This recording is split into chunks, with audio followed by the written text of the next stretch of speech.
Good day, and thank you to all of our audience, Brokers Playbook. This is Simeon Papa Elias, and I have Andreas Kalogiannedes with me today, a legal practitioner and lawyer in the city of Toronto, and he is a partner at his firm. I want to welcome you to the show, and I want to welcome you on behalf of our entire audience, Andreas, to Brokers Playbook. Tell us a little bit about yourself, man. Good morning. Good morning. Thanks for having me here. Andreas Kalogiannedes, I'm a founding partner of Aura LLP.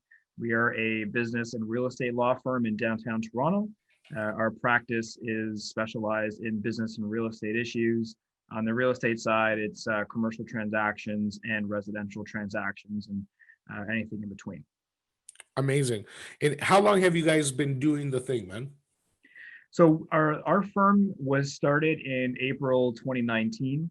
I've been practicing since 2012, and my partner Ryan Martin has been practicing exclusively in real estate for him since about 2015. So firm is fairly new, but we've known each other for about 20 years. Wanted to partner together and see what we can build together. And it's been going very well so far. Well, we've grown a lot in the last year and a half. So amazing. In the 8 years that you do have experience, and you've always been in kind of commercial real estate and real estate structures and closings. For me, I started out doing solicitor side business work. Buying and selling businesses, solicitor side corporate work. For me, I started doing real estate about a couple of years ago. Ryan Martin, my partner, has done real estate for 4 years in addition to the business work. And have you guys seen an up or a down as a result of COVID, just because it's such a current topic?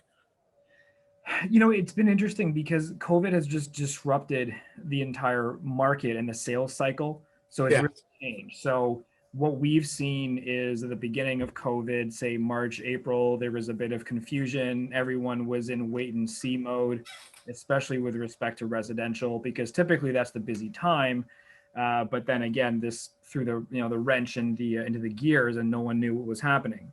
But what we found was, so we did have a few deals actually cancel in April. We had maybe 5 or 6 that month that were shoveled. But after that, as the market got its bearing, people got used to it, things picked up quite a bit. And then we saw the activity that you typically see in the spring push all the way back into September. So for us on the residential side alone, we saw a lot of deals in July, August, and September. I think September was a very, very busy month. And you can probably say the same thing. It was a crazy market for September. Yeah, for sure. Well, I think there's a lot to the sequence of how deals end up in a lawyer's office. So we can definitely attest to the backlog of business that was missed in that April, May, and June. We saw July, August, September have absolute record trajectories and performance. We've broken records again from an average price that sold ratio to volume. That we're seeing volume that we thought would be half on a year like 2020. So when CMHC was kind of doing its projections back in March and April, they've come around to see that a lot of their projections were just way too low. We don't need to speak to CMHC missing the mark. They do that all the time, but they do that, I think, from the sense of being from a side of caution. And always trying to, they never want to be the guys that were too optimistic, I think. Right. So I think that's where they come from. So for what it's worth, they are who they are, but they were definitely wrong, and we thank God for that, because that means great news to the consumer. It means great news to the industry that we're all a part of. So it was good to see. Andrea, what I wanted to really hone in on today is, we had a conversation. We met not too long ago, and of course, we met under COVID circumstances on LinkedIn. I saw a few of your posts that were very interesting, and we kind of engaged. What I wanted to cover today is something that's consistently happening in the marketplace, and it's for a few reasons. I want to focus on multiple representation, And as a lawyer, I want you to give us, of course, your insight into best practices on navigating through multiple representation. And the reason I feel it's happening more and more every day is there is a market consolidation of sorts happening out there. We are seeing the rise of teams, of mega teams, and brokerages kind of eating up smaller brokerages because of the economies of scale. And we're like, I'm right now part of Royal LePage Signature, which has over 1,200 brokers to their name, 1,200 agents, excuse me, to their name. So the chances of me doing a deal with the guy down the hall from me is not maybe, it's likely. So if we're working in the downtown core and my colleague is a listing agent and I'm more of a buyer's agent, the chances of us meeting on a deal is quite likely. Mm-hmm. So what a lot of people don't understand or don't fully grasp is that, yes, I represent the buyer. Joe Blow represents the seller, but the brokerage is the same, and that's where multiple, representation is made. So, and there's also the other case scenario where my listing of the buyer walks in and wants to use me as their service provider. So I want to discuss into detail both the case scenarios and best practice of navigating through that scenario. So I walk in with my client, it's offer night, and it's my buddy Jason Walker sitting on the other side. And Jason represents the seller, I represent the buyer, but it is a multiple rep scenario. What happens next? Well, I think what you just said about the consolidation of the market, I think that's actually an interesting point. You're seeing that trend play out. So that's interesting. The number one thing to keep in mind is that even though you're representing both sides of a transaction through the same brokerage, you still have your fiduciary obligations and your code of conduct and your legal obligations under REBA that you have to comply with. And so, basically, what that really amounts to as a blanket statement is you need to be upfront and honest about the representation itself. And you've got to maintain those fiduciary obligations at all times. Just because that you're part of the same brokerage or you're double ending a deal because, again, the client has consented to that, it doesn't mean that you have to, you're not honest with them. And so, I've seen situations where on a commercial situation where the client was represented by the same brokerage, but the issue in this case was that this was on a commercial lease situation, and the broker didn't disclose this fact until after the fact. And so during the negotiation of the lease, our client had no idea that the other side was his agent. And so what happened after they concluded the negotiation, which ended up being very contentious, it was at that point that the listing agent said, well, hey, I need you to sign this acknowledgement of multiple representation. And our client said, what the hell? How come you didn't tell me? We got screwed on the price. And then we had to get involved, and it became a potential litigation situation. And so it's really, really about just being mindful of your fiduciary obligations at all times and keeping the client service element really paramount. Okay, so the audience here is watching Broker's Playbook, and by definition, we are going to be delivering points of a playbook today. So what should have happened in the anecdotal story that you gave us? Well, what should have happened is the multiple representation agreement should have been signed right with the client. That should have been the number one step. So the client understands practically, okay, this person is dealing on my behalf and also on behalf of the party across the table, right? That's the number one thing to do. Okay, so I'll carry that even a step further. I'm sitting with the client.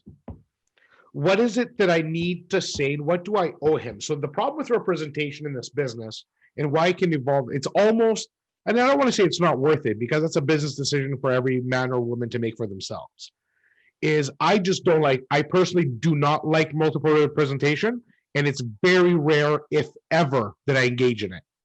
Because I wouldn't want to be put in that position by anyone, nor do I appreciate other people be put in that position. So the money is not worth it for me personally. So I'm sitting across from my client, my seller is here, the buyer is here, and or is about to walk in.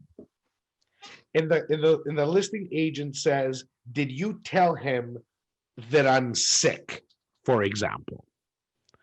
That I have cancer and I need to sell my home right now, or that my kid is got drafted by the NHL and I have to move in 2 weeks, or whatever the case may be. The listing agent tells me, did you say that to the buyer? And I say, no, I didn't. Okay, imagine the scenario. No, I didn't. It's all good. Great, thank you. The buyer says, Simeon, what do you know about the seller that I can leverage to my advantage? What in the fuck do I say to the buyer? You've got to really say that there's certain information that will give you an advantage that you're not able to disclose, because otherwise that just blows up the entire obligation of fiduciary duty that you have to each party. There's certain things concerning the price that you cannot use to take advantage of, and like the examples you just gave are really good examples of that. And those are things that happen every day in our business. So this isn't. So the reason people sell are not always positive. As a matter of fact, I would say it's 50-50 because life is 50-50. Right. We're getting married tomorrow, we have kids tomorrow, but on the same token, we get divorces tomorrow, and people pass tomorrow, and people get sick tomorrow. So it's the exact same thing. It's equal. Right. It's life. So I gave you the scenario that is the most common for a multiple representation. Do I avoid that scenario if I had either one as a client and the other as a customer? Or can it still end up in the same court with the same liability on my head?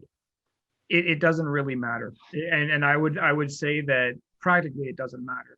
I would say though that, and I know how you operate your practice and your business versus with the distinction between clients and customers. And so I would say from a business and a service point of view, you really want to be doing a good service to your client, but also to your customer, and they may be in the hopes that you can convert them to a client. But it doesn't really affect your legal obligation. The fact that one is a longtime client who trusts you, who always goes with you for whatever their transaction is, versus somebody who you're maybe dealing with for the first time. Okay, so let me correct myself. And this just might not be an area that you're familiar with. So the definition of client versus customer within REBA, or maybe just us realtors, has an actual definition. The client, I wasn't referring to my relationship, I was referring to the definition. Right. And you may or may not know, and it's okay if you do or if you don't. I'll be honest with you, I didn't know that definition. No problem. So I'll give you the gist of it, because you can easily tell me from a legal standpoint. So client is the person I owe fiduciary duty to. Customer, so if I take you on, I meet you at an open house, okay? And we don't know each other from a hole in the wall, from nothing. And I want to bring you to my seller, who is my client. What I do today is I make one my customer. I let them know that I represent the seller in their best interests. I owe you as a customer trust, good faith, but I don't owe you fiduciary duties, meaning that if I were to know something about the listing agent that would give you an advantage, I would actually be breaching my duties to my seller. Right. So I can represent you with fairness, good faith, and honesty, and that's where the relationship ends, the legal definition of a customer relationship versus a client relationship. So right. Would you say that doing that and explaining that is going to give me enough protection? And this is kind of where a lot of people, that's why so many people hate multiple representation, because it's well, this is what you said and this is what you meant. And you're a salesman and I'm just an innocent bystander. You knew what you were saying, etc. So multiple representation is such a touchy subject.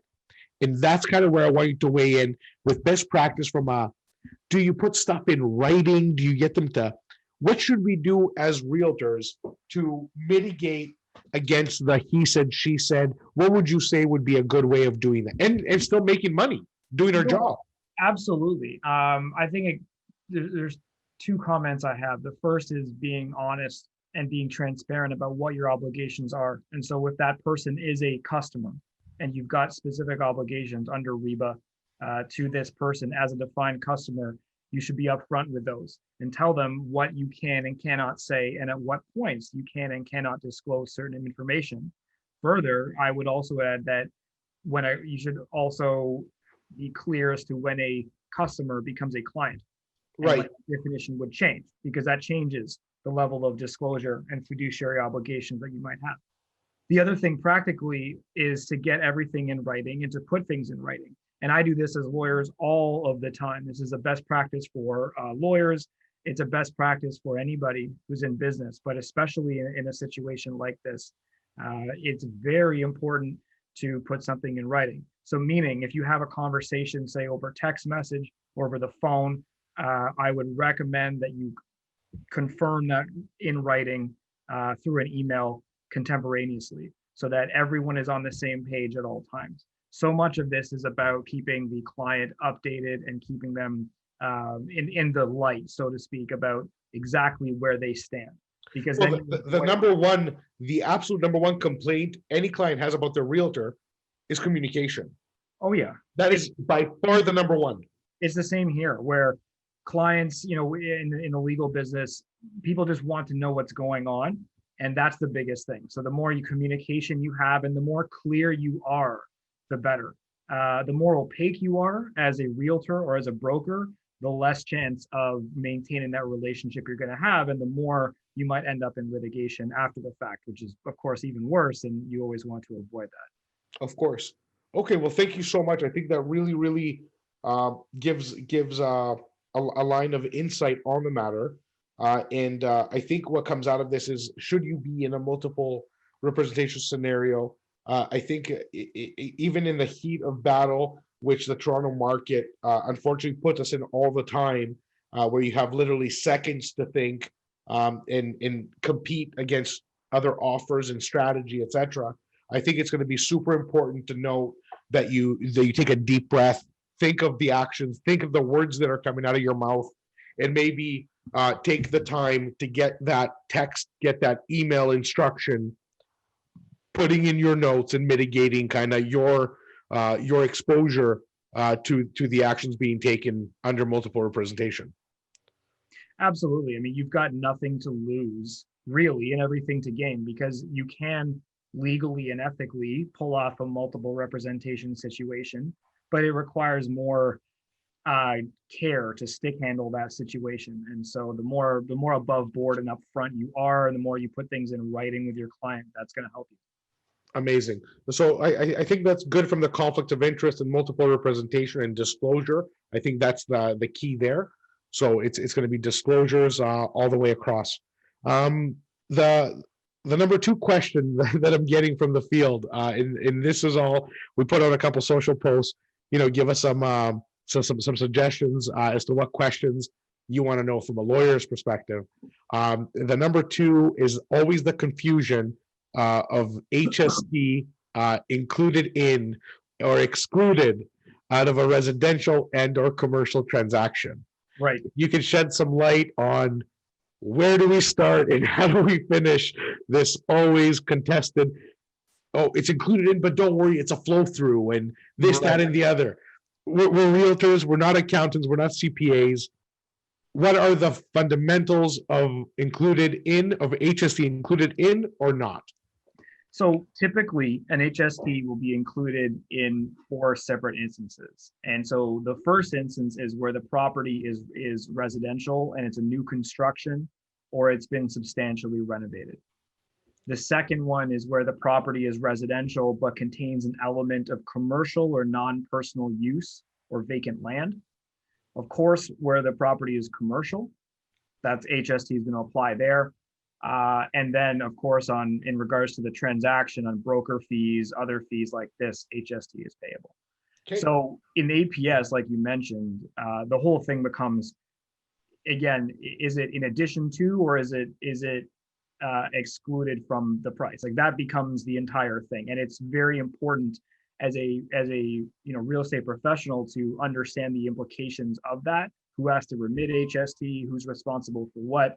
Because when the deal comes to us as a lawyer, we need to clearly understand who is remitting HST, whether they're self-assessing, if there's a stat deck that has to be done, or on the day of closing, if HST is payable in addition to the price. You don't want that to come as a surprise to your client who says, oh, all of a sudden I have to come up with 13% more money, and I didn't know that. Right, and only because you used jargon, commercial jargon, and I'm a commercial practitioner, I understood a stat deck is a statutory declaration. Yes. For those who did not know what that is. And Andreas, I'm going to give you again another anecdote from the street, because this is kind of where it goes down. Like there's lots of markets, newer cities, where it's easy to differentiate commercial and residential. In the city of Toronto, though, not so much. If you go to anywhere in original TO, you're going to see the streets lined with commercial on the bottom and apartments on top, lined. So half the city is built this way. So we're going to pay homage today to both our Greek heritage, and we're going to talk about Greek Town in Toronto, Cape and Danforth. We're going to talk about any single property on Pape, doesn't matter, all the way up and all the way down. It's 100% commercial residential zoning, meaning that you can do a commercial accounting office, you can do any of the retail uses on your ground level, and as an owner or as an investor, you can either live or rent out the top. So the property is listed for $1 million. It's resale. Who defines if it's residential or commercial? Is it the city with its zoning? Where do we start? Where do we finish? You should definitely look at the zoning. That's going to be your first indication. But like you say, in a lot of cases, it may be zoned residential, and for that reason, in the APS, it'll say residential, but there is in fact a commercial component. And so it's important to really be clear. And this is especially, excuse me, in the case of mixed use properties. So the zoning is definitely the best place to start.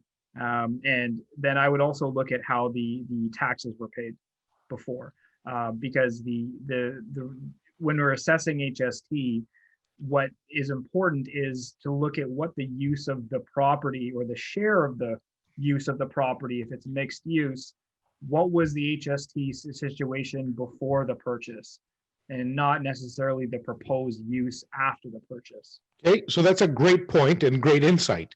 So I'm going to give you a scenario right now, and you run me through it the best you can. Bottom is a barber shop. Cut men's hair, has been there for 30 years. Fixture in the neighborhood. Upstairs, 3 2-bedroom apartments. Okay. Okay. Purchase price, $1 million. Make it nice and simple. Is this, we get the taxes? Yes, the downstairs is taxed as a commercial property. Upstairs is residential. So we have a clear definition. I'm the salesperson hired to list the property. I represent my client. I'm building a package, and a realtor walks in and says, give me your package. How do they structure the offer?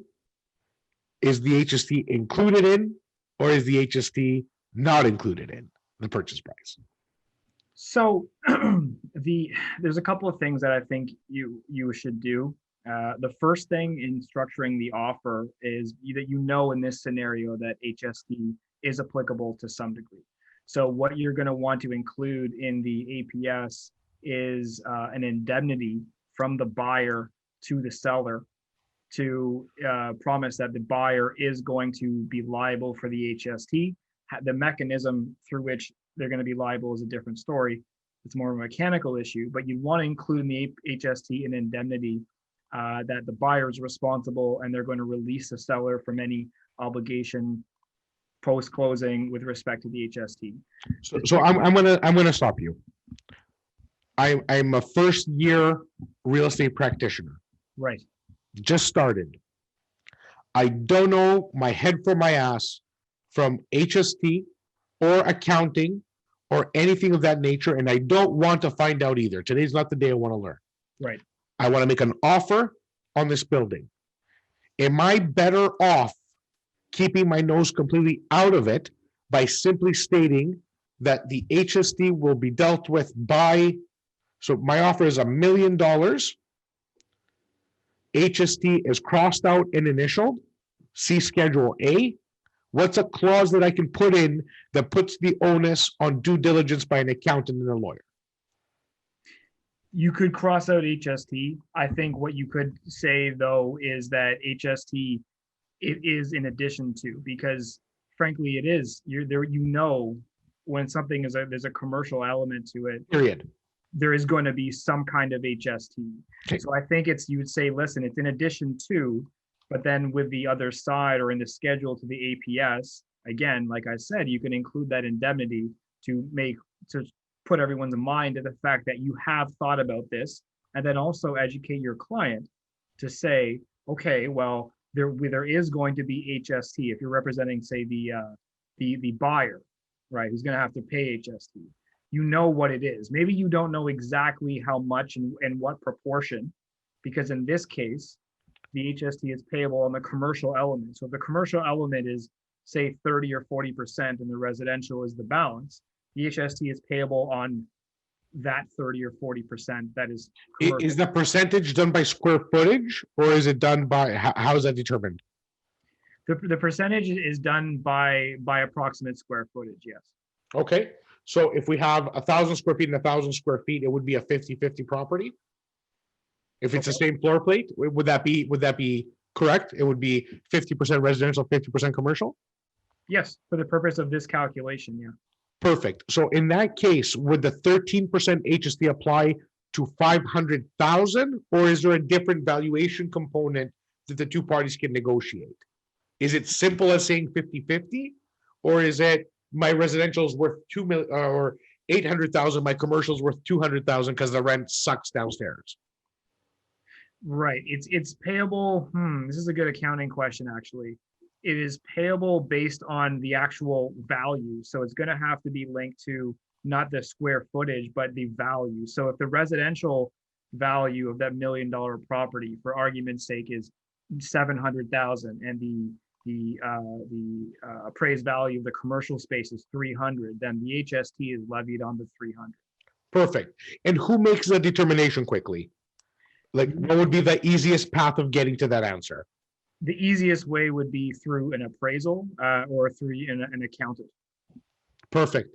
So I would say for two parties to agree to it, as a real estate practitioner, we should be looking for an appraisal that's going to allocate value to each component fairly and accepted by both parties. So a third party appraisal. Yes, it's a good idea. How do you usually handle these situations? So it's absolutely what I do. So me personally, what I wanted to do is I wanted to bring the anecdote because it happens so much on the street. So as a commercial practitioner, I 100% always get a third party appraisal off the bat, even if I'm just representing one side, and it would be more beneficial to get an appraisal that would be working for our interest only. I don't, because I can always double up and use my appraisal by a third party to come in fairly for multiple purposes, meaning finance. So if I wanted to just drive down the price today and tell my appraisal, come in as conservative as possible, it's for due diligence. But when I'm seeking financing, I can't use the same one because that looks like shit. So you just want to get a proper appraisal once and done. Get a fair market appraisal that you can use both for your financing, for your negotiation, and everything else. Absolutely, and that just shows the multiple facets of an appraisal, and which comes in handy with the mixed use properties here. Andreas, I want to thank you so very much for all your insight. We are looking at doing everything we possibly can to limit our time down to half hour to 45 minutes for these. But there is absolutely no doubt we'll have you back on in the next few months. Until then, I want to ask our entire audience to pipe in with any questions they may have for Andreas for his next appearance on Broker's Playbook. We love answering your questions, and we like having guests like Andreas. Andreas, thank you so much for being with us today, man. Thank you for your time. Thanks for having me on, Simeon. And if there's anybody out there who like any questions, you can look us up at aurallp.com, and we'd be happy to speak with you. Appreciate it, man. Have a great afternoon. Take care, Simeon.